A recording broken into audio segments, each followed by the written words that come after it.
दक्ष द्वारा महान यज्ञ का आयोजन। ब्रह्मा जी बोले, हे महर्षि नारद।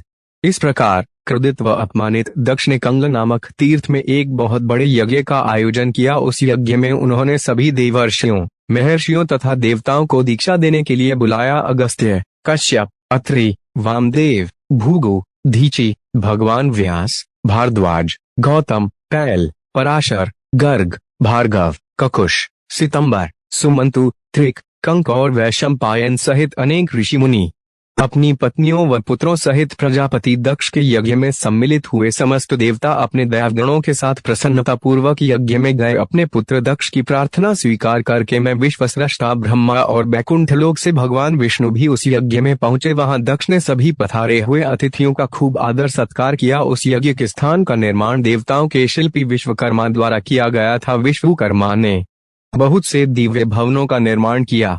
उन भवनों में दक्ष ने यज्ञ में पधारे अतिथियों को ठहराया। दक्ष ने भूगोत्र ऋषि को ऋत्विज बनाया। भगवान विष्णु यज्ञ के अधिष्ठाता थे।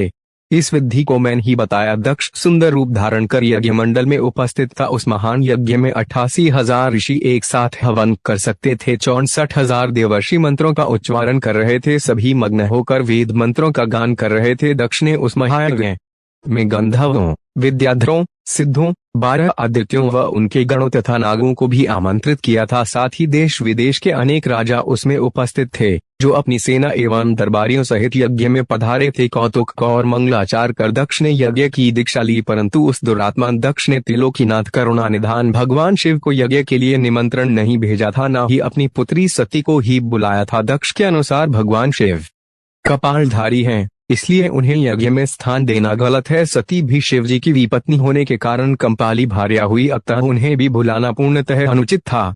दक्ष का यज्ञ महोत्सव अत्यंत धूमधाम एवं हर्षोल्लास से आरंभ हुआ। सभी ऋषि मुनि अपने अपने कार्य में संलग्न हो गए। तभी वहां महर्षि दधीचे पधारे। उस यज्ञ में भगवान शंकर को न पाकर दधीचे बोले, है श्रेष्ठ देवताओं और महर्षियों, मैं आप सभी को श्रद्धापूर्वक नमस्कार करता हूँ। है श्रेष्ठ जनों, आप सभी यहाँ इस महान यज्ञ में पधारे हैं।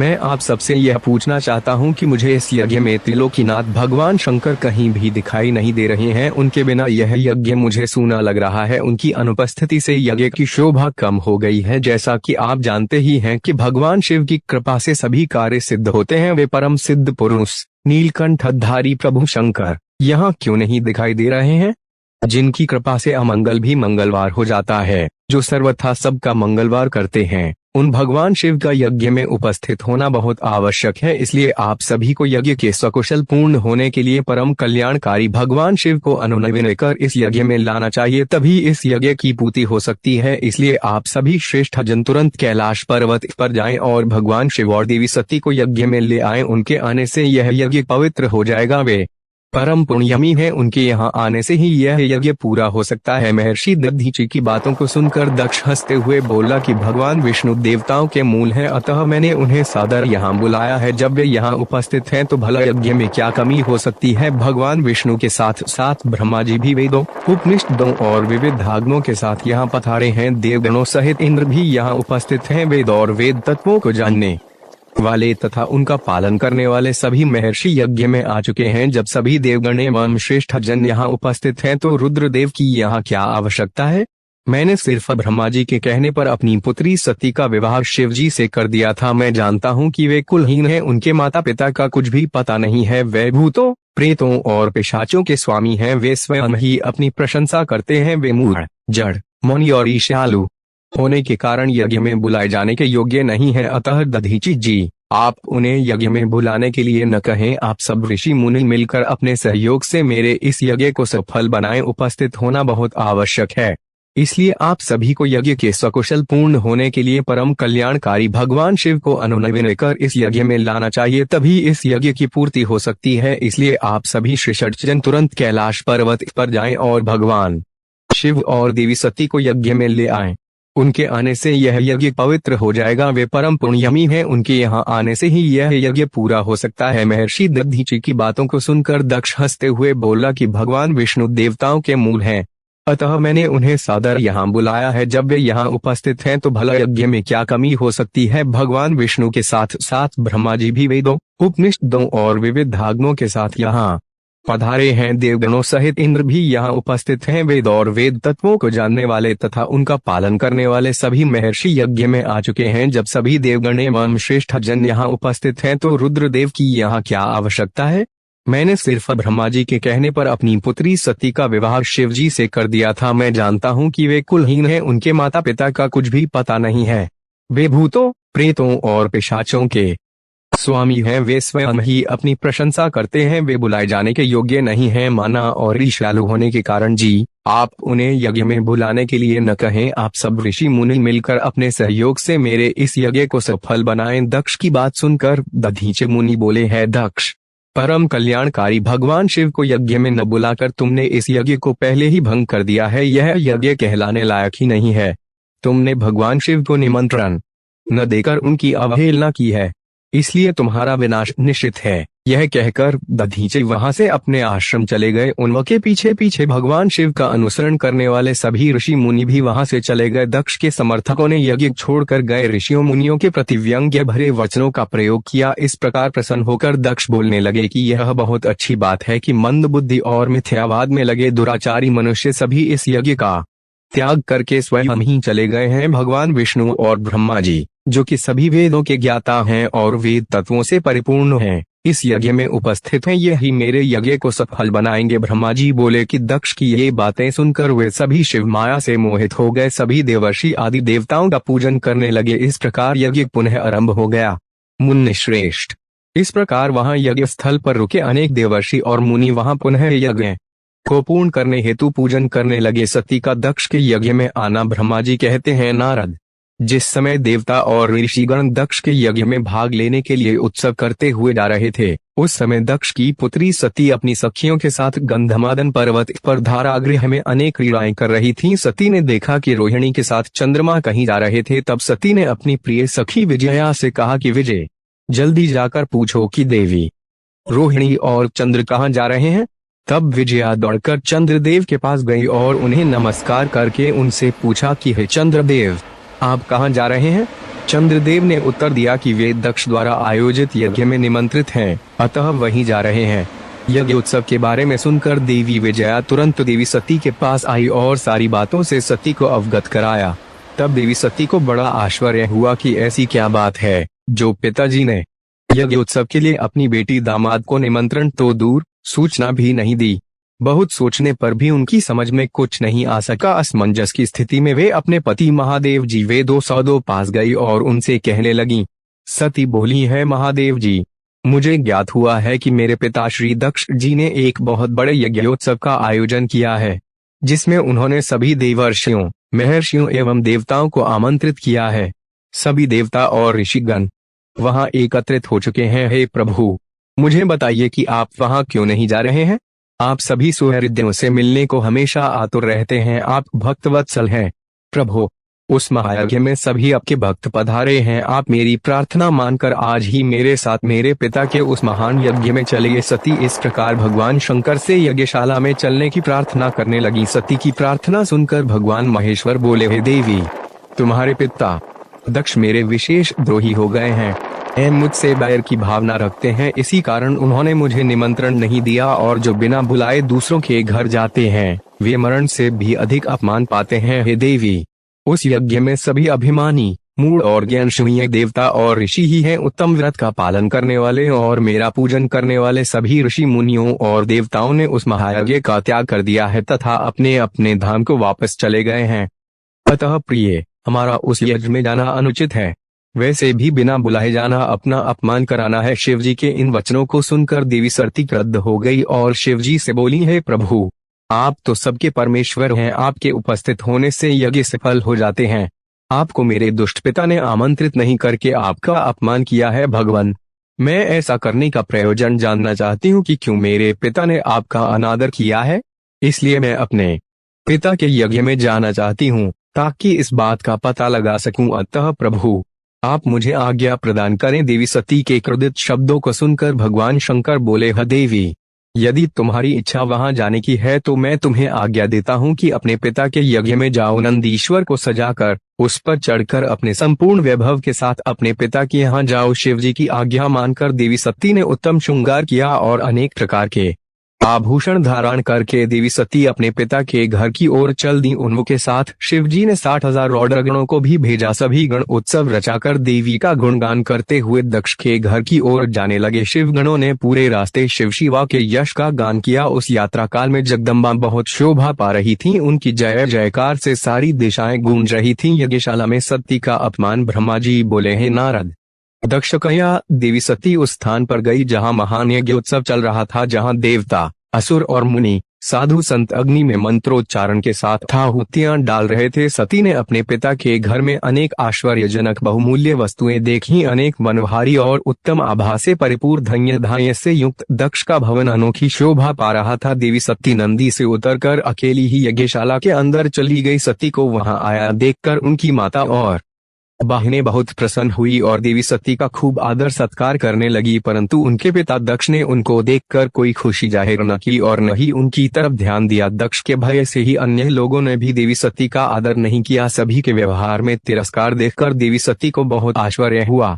फिर भी उन्होंने अपने माता पिता के चरणों में मस्तक झुकाया। देवी सती ने यज्ञ में सभी देवताओं का अलग अलग भाग देखा। जब सती को अपने पति भगवान शिव का भाग वहां दिखाई नहीं दिया तो उन्हें बहुत क्रोध आया। अपमानित होने के कारण देवी सती दक्ष को लताड़ते हुए बोली, हे प्रजापति, आपने परम मंगलकारी भगवान शिव को इस यज्ञ में क्यों नहीं बुलाया, जिनकी उपस्थिति से ही सारा जगत पवित्र हो जाता है। भगवान शिव यज्ञवेताओं में श्रेष्ठ हैं, वे ही यज्ञ के अंग हैं, वे ही यजमान हैं। जब सब कुछ वे ही हैं तो उनके बिना इस महायज्ञ की सिद्धि कैसे हो सकती है? उनके बिना तो यह यज्ञ अपवित्र है। आपने भगवान शिव को सामान्य समझकर उनका घोर अनादर किया है। शायद आपकी बुद्धि के भ्रष्ट होने के कारण ही ऐसा हुआ है। मुझे तो यह समझ में नहीं आ रहा है कि बिना भगवान शिव के आए ये विष्णु और ब्रह्मा सहित सभी ऋषि मुनि इस यज्ञ में कैसे आ गए। तब देवी सती मेरे सम्मुख खड़ी हुई और विष्णु सहित सभी उपस्थित देवताओं व ऋषियों और मुनियों को डांटने लगी और उन्हें बहुत फटकारा। ब्रह्मा जी बोले, हे मुनिश्रेष्ठ नारद, क्रोध से भरी देवी जगदम्बा ने अत्यंत दुखी मन से हम सभी देवता और मुनियों को बहुत सी बातें सुनाई। देवी सती की बातें सुनकर कोई भी कुछ नहीं बोला, परंतु उनके पिता दक्ष उनके वचनों से बहुत अधिक क्रोधित हो गए और इस प्रकार बोले। दक्ष ने कहा, हे पुत्री सती, तुम्हारे इस प्रकार के वचनों से क्या लाभ होगा? तुम बिना बात के सभी का अपमान कर रही हो। वैसे भी मैंने तुम्हें यहाँ आने का कोई निमंत्रण नहीं दिया था, तो तुम क्यों चली आई? तुम यहाँ खड़ी रहो या वापस चली जाओ, तुम्हारी इच्छा है। वैसे भी यहाँ उपस्थित सभी देवता और ऋषि मुनि यह जानते हैं कि तुम्हारे पति शिव अमंगलकारी हैं। उन्हें वेदों से बहिष्कृत किया गया है। वे भूतों, प्रेतों तथा पिशाचों के स्वामी हैं। उन्होंने बहुत बुरा वेश धारण किया है, इसलिए मैंने रुद्र को इस महायज्ञ में नहीं बुलाया है। मैंने बिना सोचे समझे ब्रह्मा जी के कहने पर तुम्हारा विवाह उनसे कर दिया, नहीं तो शिव इस योग्य नहीं है कि उनसे किसी भी प्रकार से कोई संबंध बनाया जाए। अब तुम आ ही गई हो तो स्थान ग्रहण कर लो, आगे तुम्हारी जैसी इच्छा, हमारा कोई आग्रह नहीं है। दक्ष की ये बातें सुनकर उनकी दुहिता सती ने अपने पति की बुराई करने वाले अपने पिता को देखा तो उनके मन में रोष बढ़ गया। वे क्रोध से भर गई। तब वे मन में ही विचार करने लगी कि अब मैं शिव जी के सामने कैसे जाऊंगी। यदि किसी तरह उनके पास चली भी गई तो उनके द्वारा यज्ञ का समाचार पूछने पर क्या कहूंगी।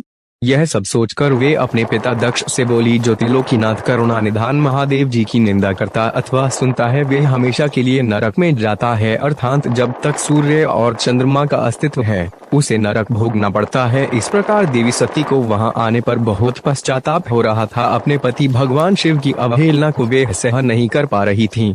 तब वे अपने पिता दक्ष सहित अन्य देवताओं से कहने लगी हैं, उन्होंने बहुत बुरा वेश धारण किया है, इसलिए मैंने रुद्र को इस महायज्ञ में नहीं बुलाया है। मैंने बिना सोचे समझे ब्रह्मा जी के कहने पर तुम्हारा विवाह उनसे कर दिया, नहीं तो शिव इस योग्य नहीं है कि उनसे किसी भी प्रकार से कोई संबंध बनाया जाए। अब तुम आ ही गई हो तो स्थान ग्रहण कर लो, आगे तुम्हारी जैसी इच्छा, हमारा कोई आग्रह नहीं है। दक्ष की ये बातें सुनकर उनकी दुहिता सती ने अपने पति की बुराई करने वाले अपने पिता को देखा तो उनके मन में रोष बढ़ गया। वे क्रोध से भर गई। तब वे मन में ही विचार करने लगी कि अब मैं शिव जी के सामने कैसे जाऊंगी। यदि किसी तरह उनके पास चली भी गई तो उनके द्वारा यज्ञ का समाचार पूछने पर क्या कहूंगी।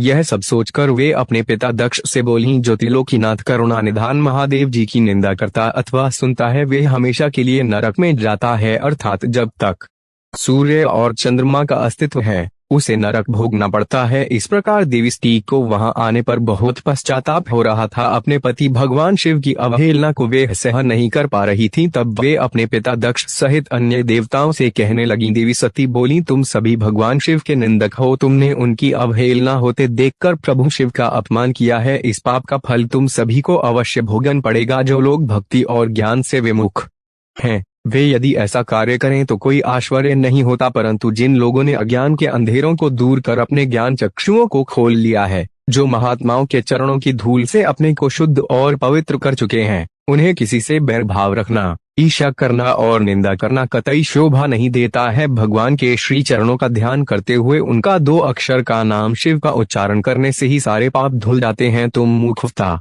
के वश में होकर उन्हीं भगवान का अनादर कर रहे हो। उनसे द्रोह करके तुम्हें कुछ भी हासिल नहीं होगा। उदार भगवान महादेव जी जटा और कपाल धारण किए श्मशान में भूतों के साथ प्रसन्नता पूर्वक रहते हैं। वे शरीर पर भस्म लगाए और गले में नरमुंडों की माला धारण करते हैं, फिर भी मनुष्य उनके चरणों की धूल अपने माथे पर लगाते हैं, क्योंकि वे साक्षात परमेश्वर हैं। वे परम ब्रह्म परमात्मा हैं। वे ऐश्वर्य से सदा ही दूर रहते हैं। जो ऐसे महापुरुष की निंदा करता है, उसके जीवन को धिक्कार है। मैंने भी तुम्हारे द्वारा की गई अपने पति भगवान शिव की निंदा को सुना है, इसलिए मैं अपने शरीर को त्याग दूंगी। इस यज्ञ की अग्नि में प्रवेश कर मैं भस्म हो जाऊंगी। मैंने अपने प्रिय पति भगवान शिव का अनादर देख भी लिया है और उनके प्रति अपने पिता के कटु वचनों को भी सुन लिया है। अतः अब मैं इस जीवन का क्या करूं? मैं इस समय पूर्णतः असमर्थ हूं। इस यज्ञशाला में जो भी शक्तिवान और सामर्थ्यवान पुरुष हो, वे भगवान शिव की उपेक्षा करने वालों और उन्हें बुरा और अमंगलकारी कहने वाले की जीभ काट दे, तभी वे शिव निंदा सुनने के पाप से बच सकता है। जो ऐसा करने में समर्थ ना हो तो उसे अपने दोनों कानों को बंद करके यहाँ से तुरंत चले जाना चाहिए, तभी वह दोष मुक्त होगा। फिर देवी सती अपने पिता दक्ष की ओर मुख करके बोली, जब मेरे पति महादेव जी मुझे आपके साथ संबंध होने के कारण दाक्षायणी कहकर पुकारेंगे तो मैं कैसे कुछ कह पाऊंगी। हे पिताजी, आपने मेरे पति का घोर अपमान करके मुझे उनके सामने जाने लायक भी नहीं छोड़ा, इसलिए मेरे पास अब एक ही रास्ता शेष है। मैं आपके द्वारा प्राप्त इस घृणित शरीर का आपके सामने ही त्याग कर दूंगी। तत्पश्चात सती वहां उपस्थित सभी देवताओं से बोली कि तुम सबने करुणा निधान भगवान शिव की निंदा सुनी है, इसलिए तुम्हारे कर्मों का दुष्परिणाम तुम्हें अवश्य मिलेगा। मेरे पति भगवान शिव तुम सबको इसका दंड अवश्य ही देंगे। उस समय देवी बहुत क्रोधित थीं। यह सब कहकर वे चुप हो गई और अपने मन में अपने प्राण वल्लभ भगवान शिव का स्मरण करने लगी। सती द्वारा योगाग्नि से शरीर को भस्म करना ब्रह्मा जी से श्री नारद जी ने पूछा, है पितामह, जब सती जी ऐसा कहकर मौन हो गई तब वहाँ क्या हुआ? देवी सती ने आगे क्या किया?